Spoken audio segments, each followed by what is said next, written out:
کچھ ایسی کیٹیگریز جو کہ بہت کامنلی لٹریچر میں دیکھنے کو ملتی ہیں when we talk about the noise factors اور barriers in the process of communication, جس میں کہ فزیکل بیریئرز بھی آ جاتے ہیں، سائیکولوجیکل آ جاتے ہیں، فزیولوجیکل آ جاتے ہیں آپ کے، اسی طرح سے لینگویج بیریئرز ہیں. ان کے علاوہ کچھ ایسے بیریئرز کی بھی لسٹ ہے یا پھر اس کے متعلق لٹریچر میں تذکرہ ہے جس کو ہم کامنلی آبزرو کر سکتے ہیں، and we can call them common barriers کی کیٹیگری کے تحت ہم ان سب کو اکٹھا ایک گروپنگ میں لے کر آ سکتے ہیں. وہ کامن بیریئرز کون سے ہیں جو کہ آپ کے کمیونیکیشن کے پروسیس اور آؤٹ کم کو افیکٹ کر سکتے ہیں، انفلوئنس کر سکتے ہیں؟ اگر آپ ان کو ایڈریس کر لیں، ان کو لے کر ذہن میں چلیں تو پازیٹیو آؤٹ کم دیکھنے کو مل سکتا ہے. اگر آپ ان کو اوور لک کریں یا اگنور کریں تو گریجولی آپ کا جو امپیکٹ ہے یا آؤٹ کم ہے وہ نیگیٹیولی آپ کو دیکھنے کو ملے گا کہ آپ کا اثر اس میں سے یا اس بات کو اس طرح سے حاصل نہیں ہوگا مقصد جیسے آپ کرنا چاہتے ہیں. So the use of jargon over complicated sometimes ہم ایسی اہلیت رکھتے ہیں، اپنی زبان پر ایسا عبور رکھتے ہیں، اپنے سبجیکٹ کے بارے میں ہمیں اتنا اچھا نالج ہوتا ہے کہ ہم اس میں بہت سے جارگنز کو، بہت سی ٹرمینالوجیز کو کامنلی یوز کرنے لگتے ہیں جو کہ which may be a routine matter to us, which may be a very easy thing to go about for us and we may be enjoying that skill set کہ ہم اس کو اس طرح سے استعمال کر سکتے ہیں. But at the same time it may sound heavy to the listener جو کہ پرٹیکولرلی اس میں وہ اہلیت نہیں رکھتے اور وہ اس کے لیے تمام تر جو وہ پروسیس ہے یا اس میں سے مطلب کو اخذ کرنا بہت مشکل ہو جاتا ہے.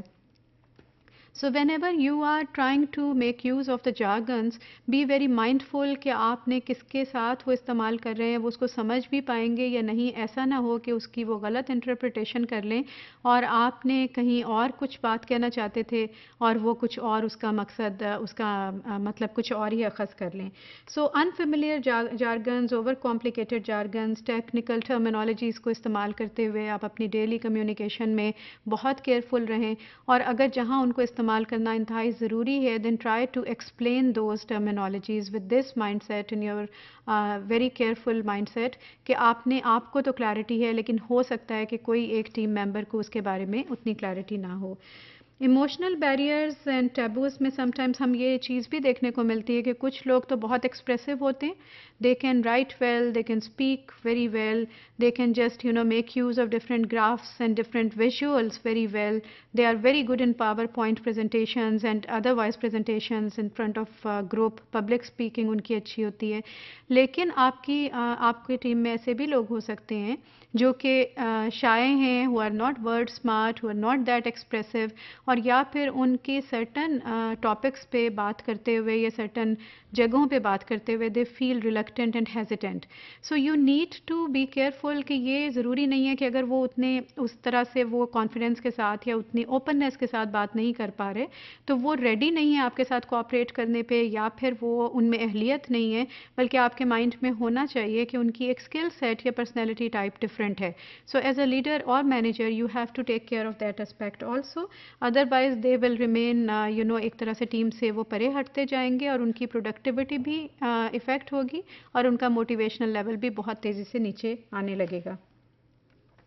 لیک آف اٹینشن اور انٹرسٹ، ڈسٹریکشن اور ریلیونس ٹو دا ریسیور، یہ بھی ایک اہم فیکٹر ہے کہ آپ نے جو بھی بات کہنی ہے وہ اس طرح سے کہنی ہے کہ اس میں ریسیور کا انٹرسٹ آپ نے کہیں نہ کہیں نمایاں طور پہ اس کو موجود رکھنا ہے کہ آپ یہ بتا سکیں ریسیور کو کہ what is in it for you. unless they could relate